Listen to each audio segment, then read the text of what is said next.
Welcome back to the program. To the huge news of the night, Senator Jacinta Nampijinpa-Price dumped from shadow cabinet. Here was Sussan Ley just in the last hour.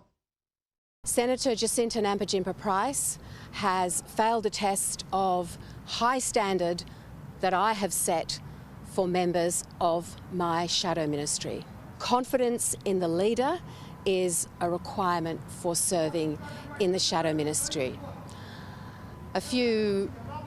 A couple of hours ago, I spoke to the Senator and I advised her of my decision.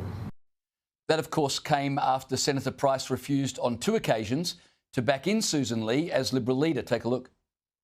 Do you have confidence in her leadership? Look, again, those matters are for our party room. Do you have full confidence in her leadership? Those matters are for our party room.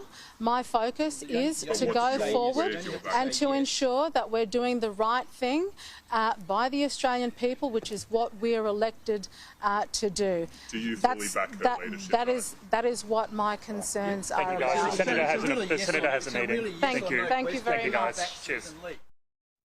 Joining me now is Sky News host Rowan Dean. Rowan, Sussan Ley dumping Jacinta Price, a show of strength or a show of weakness? I'm calling her lay down Sussan. Remember the rower who kind of collapsed in the rowing boat and was flat on her back while everyone sat around? That's lay down Sussan. Her leadership is finished now. It's over. It's done and dusted. Let's just rewind this, James.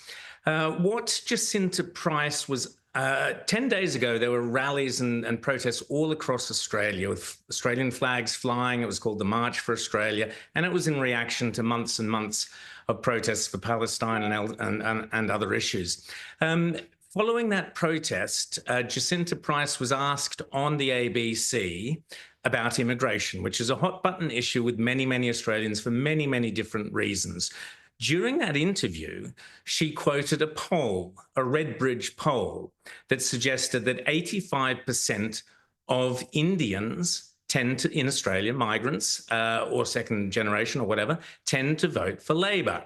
And the pollster, Cos Kamaris from Redbridge, made the observation that Indians were actually naturally conservative voters by culture and by work ethic and so on. And he was surprised that the number was so high that 85% of them, broadly speaking, across different areas, it was higher in some places, lower in others, were voting for Labor. Now, the first question that Sussan Ley should have been asking was who commissioned that poll? Redbridge is a very professional outfit. Cos Samaris is a former Victorian Labor strategist. It was an in-depth survey done across various areas. It wasn't some cheapo online poll. Someone commissioned that poll for very specific reasons, to find out the voting habits of Indian migrants in Australia. Now, the poll only came to light, as far as I can ascertain, through a Drew Pavlou podcast, where Cos Samaris mentioned the results and mentioned what he discovered in this poll. Polls are not cheap. So the first question that the Liberal Party should have been asking immediately after that interview with Drew Pavlou was who commissioned this poll and why? Did the government commission it? Did the Labor Party commission it? Did some Indian benefactor commission it? Who commissioned the poll and why?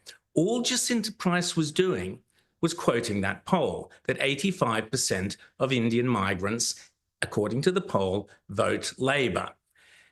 Shortly afterwards, or was it before, we do not know, the Labor Party got into negotiations, which have been revealed by various Indian sources, with India about bringing in a large number of Indians into Australia to, quote, build up to 1 million homes.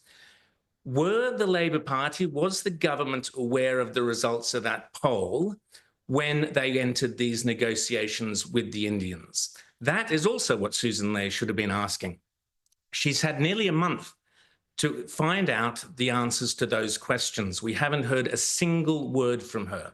The only person in the opposition who even raised the issue was Senator Jacinta Nampijinpa-Price.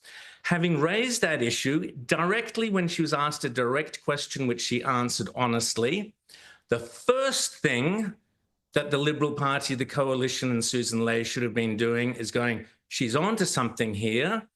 Let's find out more about it. Hang on. Who commissioned that poll and why? What other questions were asked in that poll? And what does it mean politically? At that point, the coalition, Sussan Ley, should have been on the front foot, attacking the Labor Party and asking the question as to whether or not the Labor Party knew about the results of that poll before they entered into discussions to bring in a large number of Indian migrants to build 1 million Australian homes. That is the attack that we should have had all this week. That is what a proper coalition leader would have been doing. And the moment Jacinta Price raised that question in the ABC interview, the opposition leader, a strong, proper, solid opposition leader, would have been backing Jacinta Price in and using that information and that quote from that poll to attack the Labor Party and to raise the question of whether immigration in this country is being used for political ends. We saw before the election, we saw Tony Burke rushing around putting as many giving as many citizenship ceremonies as possible. Was that politically motivated? Is the high immigration politically motivated by the Labor Party? That should be the line of attack by the coalition. Every question that I've heard from the... You're absolutely right there. Sorry, Rowan. I've got to cut you off because we're running out of time. You're absolutely right, though. If Sussan Ley had directed her energies towards the Labor Party, things might be very different. Unfortunately, she's directed it towards one of her most popular MPs. We'll see how that plays out for her. Appreciate you joining me tonight.